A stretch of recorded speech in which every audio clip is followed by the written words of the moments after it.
استغل وزير الشؤون الخارجية الجزائري صبري بوغادوم الندوة الصحفية التي عقدها بمناسبة زيارة الأمين العام للجامعة العربية أحمد أبو الغيط السبت بالجزائر العاصمة للرد على تصريح نظيره المغربي نصر بوريطة بشأن حديثه عن وجود وثائق رسمية لبلد جار يدعو من خلالها الدول إلى عدم المشاركة في منتدى كرونس مونتانا الذي ستحتضنه الداخلة. ورغم أن بوريطة لم يشر إلى البلد بالاسم ووصفه بالبلد الجار، فقد فهم النظام الجزائري أنه هو المقصود بكلام وزير الشؤون الخارجية والتعاون. وتعليقا على التصريح المغربي، قال بوغادوم إن الجزائر حريصة على عدم صب الزيت على النار، خاصة فيما يتعلق بعلاقتها مع المغرب الشقيق وفق ما جاء في كلامه. ووصف بوغادوم في ندوة مشتركة مع الأمين العام للجامعة العربية أحمد أبو الغيط جوابا على سؤال صحفي تصريحات ناصر بوريطة بالاستعراضية والاستفزازية، وقال إننا لم نقل أبدا كلمة غير لائقة في حق المغرب والشعب المغربي، ونحن نبني علاقتنا على المستقبل وليس على السب والشتم والكلام غير اللائق. وكان بوريطة الجمعة قد أشار إلى وجود وثائق رسمية لدولة جارة تدعو من خلالها الدول إلى عدم المشاركة في كرونس مونتانا. وأكد بوريطة في ندوة صحفية مشتركة مع سفير جمهورية جيبوتي بالمغرب إبراهيم بيليه عقب افتتاح قنصلية عامة لجيبوتي بالداخلة أن منتدى كرونس مونتانا سينعقد وسيعرف نفس النجاح، لأن منطق المغرب دائما هو منطق بناء. وأضاف الوزير أن المغرب يدافع عن كل فرص التعاون والحوار في الأقاليم الجنوبية، ومن أراد أن يكون في إطار المعاكسة والهدم فذلك شأن يعنيه، والمغرب يدرك طريقه جيدا ويمشي فيه. وشدد بوريطة على أن سيادة المغرب على الصحراء ليست هي موضوع المسار الذي يتمثل في إقناع طرف معروف بالانخراط في جهد بناء لإنهاء هذا النزاع المفتعل، مذكرا بأن المغرب لا يضع أبدا سيادته على صحرائه فوق طاولة أي مسار أو أي تفاوض. جمود متواصل سيدوم لشهور إضافية يعيد ملف الصحراء إلى نقطة صفر، بحيث لم ينجح الأمين العام للأمم المتحدة في إنهاء البلوكاج القائم بشأن تعيين مبعوث جديد إلى الصحراء، بينما تلوح العصابة باتخاذ إجراءات تصعيدية إن لم يتحرك المنتظم الدولي لتحقيق التسوية الأممية. ولم يجد الأمين العام لجبهة البوليزاريو إبراهيم غالي في طمأنة الأمين العام للأمم المتحدة بشأن استكمال خطة التسوية السياسية للنزاع أي إشارة جدية بحسبه، مؤكدا أن الجبهة لا يمكنها أن تنخرط في أي مجهود لا يحترم بالكامل الحق الدولي للشعب الصحراوي حسب تعبير كبير مرتزقة. وتوقفت العملية السياسية في الصحراء عقب فشل الأمم المتحدة في إيجاد بديل للمبعوث الخاص السابق هورست كولر الذي غادر تعقيدات الملف لدواعي صحية، بينما يترقب المغرب مخرجات العملية السياسية والحوار الدولي على مستوى الأمم المتحدة ومجلس الأمن. وتراهن الجبهة على عامل الوقت من أجل فرض تصورها الخاص بشأن النزاع، إذ تعمل على نقل تطورات الملف إلى مستويات إقليمية من خلال إثارته داخل الاتحاد الإفريقي، إذ لم تعد البوليزاريو كما يؤكد أمينها تؤمن بدور الآليات الدولية لحل النزاع، داعيا مجلس الأمن إلى تحمل كامل المسؤولية. ويرى بوجمع بينه الباحث في العلوم السياسية والمهتم بقضايا الصحراء أن العملية السياسية في الصحراء مرتبطة بالجو السياسي الإقليمي والدولي، مبرزا أن الطرف الأساسي في العملية هو الجزائر التي تمر بمرحلة انتقالية بعد انتخابات جديدة وفرز قيادة جديدة لها تصور خاص للنزاع.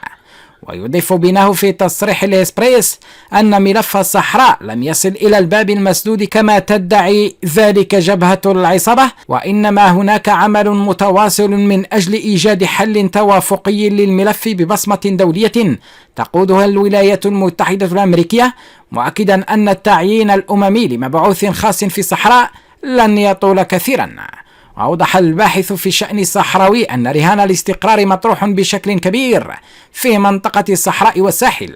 والمغرب يمثل عين الدول الكبرى في المنطقة، وبالتالي فإن تلويح العصابة بالدخول في حرب معه لا يعد أن يكون إلا تصريحات للاستهلاك الداخلي، لأن الأمر ليس بيدها. إلى ذلك يشير المحلل ذاته إلى أن البوليزاريو تحاول الرد على تحركات المغرب على مستوى إفريقيا بمناورات غير مؤثرة في الملف، لافتا الانتباه إلى أن العصابة والجزائر تلعبان على عامل الوقت من أجل التأثير على العملية السياسية في نزاع الصحراء.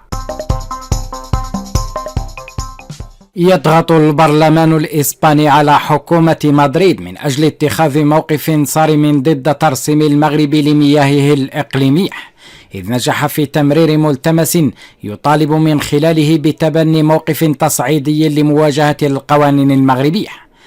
الحكومة المغربية رفضت التحرك البرلماني الإسباني تجاه القرار السيادي للمملكة، وجددت تأكيدها على لسان الناطق الرسمي أن ترسيم الحدود هو قرار سيادي مغربي صرف، ولا يمكن لأي دولة أن تتدخل في الموضوع لأن المغرب اتبع إجراءات قانونية. وفي جوابه عن ملتمس الرقابة الصادر عن البرلمان الإسباني، أكد الناطق باسم الحكومة أن الرباط لا تتعامل مع سلوكات داخل إسبانيا. نحن نتعامل مع الحكومة الرسمية وهي تتعامل في احترام وتقدير، وليس هناك مشاكل على المستوى الرسمي. وكان البرلمان الإسباني في خطوة تهدف إلى إحراج حكومة مدريد صدق بالإجماع على ملتمس برلماني تقدم به حزب تحالف الكناري حول الإجراءات التي اتخذتها الحكومة الائتلافية لمواجهة القرار السيادي المغربي. وترفض مكونات سياسية في إسبانيا بما فيها أحزاب مشاركة في الحكومة موقف وزيرة الخارجية الإسبانية، والذي أقرت فيه بمشروعية القرار المغربي، عندما أكدت أنه من حق المغرب ترسيم حدوده البحرية كما سبق وقامت بذلك إسبانيا نفسها. وحول مدى تأثير قرار البرلمان الإسباني، أوضح عبد الحميد الباجوقي الخبير في العلاقات المغربية الإسبانية أن برلمان إسبانيا يمكنه أن يسحب الثقة من وزير أو أن يصوت على إعلان سياسي، لكن السلطة التنفيذية ليست ملزمة بتنفيذه. وأورد الباجوقي لإسبريس أن هناك نماذج كثيرة صدرت عن البرلمان الإسباني في السنوات الأخيرة مثل قرار ملتمس الرقابة هذا، مشيرا إلى أنه في حكومة رخوي صوت البرلمان بسحب الثقة من 3 وزراء لكنهم استمروا في مهامهم، مردفا بأن الاستثناء الوحيد هو التصويت على ملتمس سحب الثقة من رئيس الحكومة من طرف المعارضة كما حدث مع رخوي. وأكد المصدر ذاته أن حكومة مدريد لها صلاحيات واسعة في مجال التنفيذ، معتبرا التحرك ضد القوانين المغربية بمثابة مزايدة وسجال وممارسة ضغط، لأن دستور 78 يعطي صلاحيات واسعة للحكومة في التنفيذ أو التجميد، باستثناء التشريعات وملتمس سحب الثقة من الحكومة على أساس أن تقترح الجهة التي تقدمت بالملتمس بمرشح يخلف رئيس الحكومة في حالة ما إذا حصلت على أغلبية.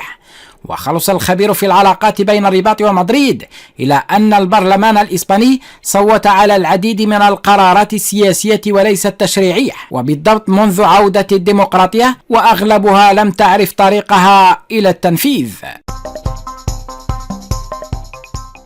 اتهمت الحكومة الناميبية عبر وزارة خارجيتها المملكة المغربية بإغراء بعض الدول الإفريقية بفتح قنصلية في مدن العيون والداخلة الصحراويتين، وطلبت الاتحاد الإفريقي بالتحرك رغم أن ملف الصحراء بيد الأمم المتحدة. وقالت المديرة التنفيذية للوزارة سيلما أشيبالا موصفي إن حكومة ناميبيا تسجل بانشغال كبير ما اعتبرته إغراء من المملكة المغربية لبعض الدول الإفريقية بفتح قنصلية في كل من العيون والداخلة، ووصفت سيادة المغرب على صحرائه بالاحتلال. واعتبرت المسؤولة الناميبية أن فتح هذه القنصليات يعد انتهاكا صارخا لقرارات الاتحاد الافريقي والامم المتحدة وفق تعبيرها، وطلبت بتنظيم استفتاء في الصحراء. وبهذا تكون وزارة الخارجية الناميبية قد اعادت بالحرف ما قاله الجزائريون.